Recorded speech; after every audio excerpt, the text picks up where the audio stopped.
Welcome to the Unlist. Today's video subject is probably going to be a bit touchy for some people because we're discussing the act of celebrating Pride, because this is June, which is Pride Month. We're discussing the act of celebrating Pride through wearing perfume. Is that a thing? Can that be a thing? Should it be a thing? What's your opinion on it? Does queer representation have a place in perfume, or does perfume have a place in queer representation during the act of celebrating Pride? Now, I am a queer person. I identify as pansexual, which means him, her, trans, cis, non-binary, doesn't matter. If we love, we love. That's what pansexual is. And demisexual, which means I'm more emotionally attached than I am physically attached. I am not the biggest hornball in the world. I don't become physically attracted to somebody unless I have an emotional bond with them. So for me, hookups are kind of very disappointing. Sorry for you folks out there who may have crushes on me, but we're probably not hooking up. Now, ladies and gentlemen, ladies and gentlethems, everybody, is wearing perfume or creating perfume, if you're a brand, does that have any relevance to the celebration of Pride? Now, if you're someone who is against the idea of Pride Month, if you're someone who doesn't think there should be a celebration of queerness, if you have any real, I don't want to say homophobic because it's not fear, it's obviously hatred, a little different. If you have any anti-queer sentiment at all, then you can do you and have your opinion, right? But just bear in mind that if you don't present your opinion in a way that is civil and digestible by people who will likely disagree with it, if you are at any means violent or angry or say anything that could be called bigotry, then I'm going to hide your comment. You're probably going to get hidden from my channel. And if you're someone that has any kind of relationship with me in regards to perfume, if you're a fan of mine, you won't be after this video. Just putting that out there. I don't tolerate that stuff. So you can have an opinion, and I am going to let you feel your opinion. But like I said, if it sniffs of bigotry, if it sniffs of hatred in any sort of way, we're not going to get along. This is going to be the moment where you're going to be like, fuck that guy, I'm unsubscribing to his channel or whatever. But I'm going to be like, you been new, because I wear tons of Pride shirts. A lot of my videos, I've got rainbows everywhere. Should be pretty clear by now. So for some reason, you are, someone who's anti-gay or whatever, and you're still hanging around my channel, that's your fault. That's really your fault. So you should have done packed your bags and left, all right? You should know how it is. That said, you can disagree, all right? You can disagree.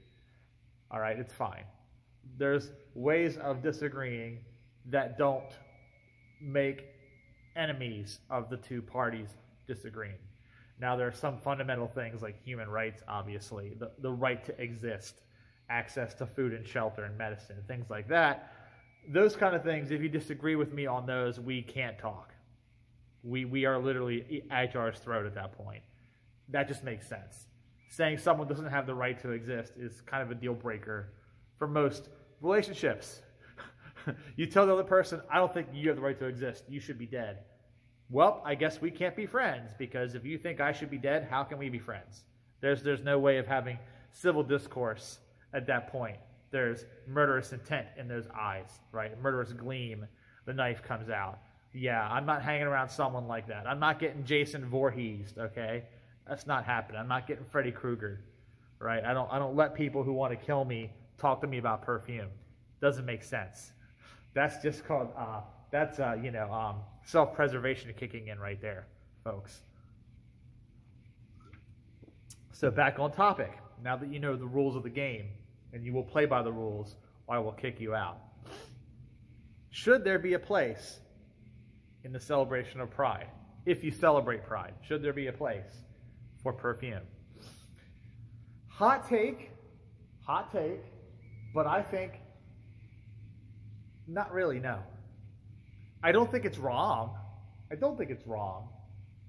But I don't think there really is a place for it. Now, the reason why I say this is just because I look at it from a very logical point of view. And the logical point of view is fragrances in and of themselves don't have any innate gender, right? The gender is implied by the marketing, or if the perfumer composes the fragrance with a specific gender in mind, like this is for a woman, I design this to be worn by women, I design this to be worn by men, that's fine. But once the bottle leaves the hands of the producer and enters the hands of the wearer can do whatever they want with that, because regardless of the intent behind the producer, regardless of the intent behind the marketing, you know, if a guy wants to smell like peaches and cream, he's going to smell like peaches and cream. If a girl wants to smell like pine and oak moss, she's going to smell like pine and oak moss. Somewhere in between there, bergamot and saffron, right? You see, it's like when you're cooking dinner. This is a masculine meal, this is a feminine meal, right? It starts to get silly. So that's why I extend that logic to sexuality. Because if gender is implied by marketing and by intent of perfumer, but the materials in the bottle being flowers and resins and alcohol and such, those materials don't really have a gender per se. It's just implied. Then sexuality is even further out. You know, it's like the holy hand grenade of Antioch from Monty Python. You count not once, not twice, you count thrice.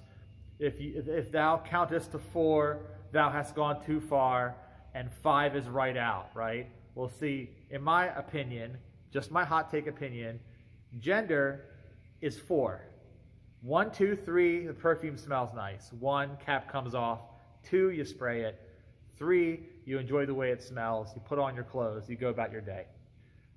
You're worried about whether you'll be perceived as masculine or feminine. You're concerned about how that represents you in society. That's 4. You've already stepped too far. If you're concerned about whether your perfume makes you feel straight or gay, that's 5. That's right the fuck out. That's just out, okay? So, and I don't mean like out of the closet like me. I mean just out. It's out of the ballpark. It's gone. So, therein is my logical breakdown. You see all the little trigonometry and geometry stuff appearing in front of my face, like the meme with the woman, and she's processing. That's me. I'm like processing sexuality and gender with perfume. So it's an extension of my gender idea, where I feel like gender is just implied at best. With marketing, the intent of the perfumer can imply the gender. But sexuality is like even further in that direction. It's even further in the direction of irrelevant. Because I don't smell a fragrance and go, that smells gay. That smells straight. Okay? This guy smells asexual. Doesn't even have sex. He's a celibate. It doesn't process that way to me. Now, there are certain contextual things, okay? This is where we get into the weeds a bit here, right? The gray areas in between the black and the white. We're living in the gray now, guys. If we go into the gray areas, some of you are going to say, well, see, that's not true because back in the 80s or back in the 90s or the 2000s, when I was in the gay clubs, all the gay guys wore this. So to me, I associate this fragrance with being gay. That's fine. That's like saying I associate this fragrance with Dad because Dad always wore Old Spice, all right? Or Dad always wore English leather, or my Uncle Ted, or my grandma Ruth always wore Emerald, so I will always associate Emerald with Grandma. It's the same sort of thing. It's the same thing. It is not different at all. It is exactly the same. If you associate a bottle of Emerald with your grandma, that's the same processing that's causing you to associate whatever the smell it was in the gay club you were at. That's a gay fragrance to you. It's the same association. You're building up memories because the sense of smell, the olfactive sense, is very closely linked to our memories anyway. We definitely build memories around smell a lot more quickly than we do sight and sound. It's just the way our brains are wired, folks. So I will cede a slight concession, and that slight concession is, no, I don't think a fragrance has any bearing at all on sexuality, because it doesn't have any bearing on gender either. But, the big shiny neon light comes up, it's like flashing, the big butt here, and some of you like big butts, I get it. And I'm not going to lie about this one either. So, if you have a context-specific memory linked to a fragrance that is associated with sexuality in any kind of way, then you can say that that fragrance might be straight or gay or whatever, or bisexual to you, okay? If you have that gender association too, you have the age association. This smells like an old man. This smells like an old woman. This smells like a kid, right? This is like a youthful fragrance. It's all the same thing. It's building up of memories. So I can do that too. I can play the same game. Now, I don't really go to clubs anymore. Like I said, period of that life is behind me. But when I was active, when I had much longer hair, when I wore more cross-dressy kind of clothes, and I was definitely what you would say, I was sneezing glitter. I was definitely the glitter gay type much longer time ago. I remember there were certain fragrances that were much more popular in the gay clubs than in your standard bars and lounges where you'd have more mixed populations. So if I were to go into just your basic pub with pool tables, you know, jukeboxes, maybe a golden tea arcade machine in the corner, straight guys mostly hang out at places like that, right? Fake wood grain walls or whatever, all the big plaques of the different beer brands across the walls, that sort of thing, right? A lot of those guys were wearing whatever was popular at the time. You go to your typical, what they call a sawdust floor bar, right? Straight guy bar, if you want to reduce it to that. Gay guys hang out there too, that doesn't really matter. You go to a place like that though, you'll find whatever's current is what those guys are wearing. So it's going to be Invictus, it's going to be Bleu de Chanel, it's going to be some sweet Versace Eros thing. 10, 15 years ago, it was more like Kenneth Cole stuff, and it was more like Polo Blue. And then in the 90s, it was your Nauticas, your Tommies, whatever, right? And the older guys are going to be wearing the stuff from their generation, too. They're going to be wearing their Dracars, their Pierre Cardins, their Polos. It's fine. That's what a typical bar is like. And I guess if you live in a more rural areas tend to be more traditional. So rural areas don't keep up with trends. So if you go into some sawdust bar in the middle of like Indiana somewhere, you're not going to find guys wearing Invictus there. You're going to find guys still probably wearing Brute there, honestly, from the drugstore, right? They're going to be wearing that, or Clubman. They're going to be doused in Clubman because that's what you wear when you live in a town with a population of like 4,000 people, all right? One road in, one road out. You know what I'm talking about, that kind of place. So, gay clubs, however, a little different. Gay clubs, the people there tend to be more fashion conscious, right? Because most gay clubs are in large cities. Because it's not super safe to be openly queer in a lot of these rural communities. Because again, more conservative, right? They tend to have more conservative beliefs. So you can really break it down and say that the reason why certain fragrances might be more popular among the queer population is more an extension of the location than of the sexuality of the person. It's more the fact that it is an urban setting, it's a coastal setting, New York, Boston, Baltimore, Los Angeles, Atlanta, Seattle, okay, Portland, where you find the gay clubs, Detroit, okay, Chicago, the places where it's a little safer to be a little more open about it. That's where the gay clubs are. And those people are a little more up on the trends, a little more up on the fashion. They're a little more up on taking care of themselves, grooming, hygiene. I don't know why gay guys are more into that than straight guys seem to be. Okay, that's one of those questions for the ages. Maybe one of you out there who studies fashion, you're a fashion major, you work for GQ or Vogue, maybe you can chime in and answer that. But traditionally speaking, That's what you find. And because of that, you will find a lot more chic, avant-garde fragrances in those spaces. The queer spaces are going to have a lot more of your cutting edge, bleeding edge kind of fragrances, right? And that's one of the reasons why my mind got blown open a bit when I began to do gay clubbing as a late teen, early 20-something, late 90s, early 2000s. All of the really strange, cool fragrances that were better than the Avons I had, better than the drugstore shit that I had, my Stetson stuff, my preferred stock stuff, it was coming from the gay clubs. Those were the guys that were wearing stuff like Le Mal by Jean-Paul Gaultier. Those were the guys wearing Amen by Thierry Mugler. Those were the guys that were wearing a lot of that stuff, Creeds in a lot of these places. I mean, I wasn't smelling Creeds back then, but more recently, yes. You go into a gay club, you're going to find somebody wearing Original Santal. You're going to find someone wearing Aventus. That's just a given, right? You also find a lot more niche fragrances in places like that. You're going to find the gay guys wearing the Le Labo fragrances, the Byredo fragrances. You're going to find them wearing the Mals. They're willing to spend the extra money, the $200, the $300, $400. You probably won't find a lot of the really, what you want to call douche bro fragrances, right? The really big, sweet, heavy, loud stuff that you find at your typical clubs. So you're not going to, I don't really recall smelling a lot of stuff like 1 Million, in the gay clubs. I don't recall smelling a lot of stuff like Gucci Guilty. All right. It's been a little while. It's been a few years. I haven't been to a gay club in probably 10 years now. So 2014. But I don't recall last time I went to one. I don't recall those guys being draped out in all that really sweet bubblegummy stuff.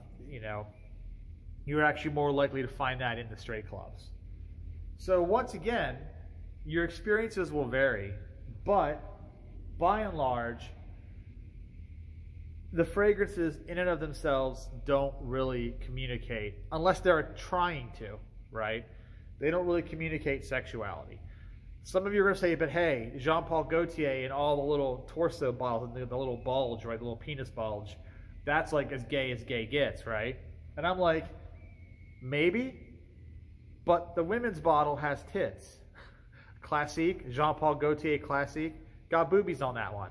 So it's not really a fair argument. Both of them look like busts. Both of them look like torsos. One's the male torso, one's the female torso. Not much difference there. There have been Pride editions. This is where we get even more into the weeds before we wrap this video up. There have been Pride edition fragrances. Jean-Paul Gaultier was gay. Thierry Mugler was gay. But that's a whole different conversation. Before we go there, guys, before we go there, a lot of fashion designers are queer. That is almost like saying the sky is blue. That is almost like saying the grass is green. I don't care how homophobic you are. I don't care how cotton picking, pickup truck driving, Coors beer swilling, listening to your Toby Keith you are, rest in peace because I liked him.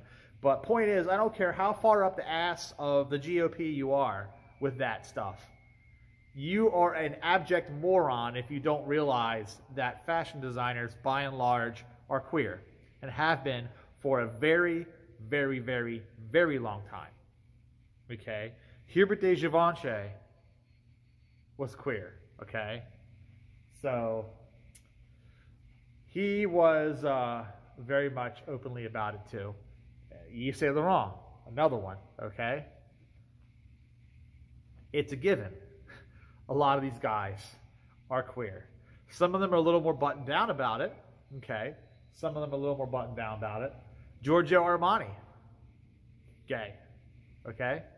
So you can't really, therefore, put it on the fragrances, the onus that the fragrances are gay by extension of the fashion designer.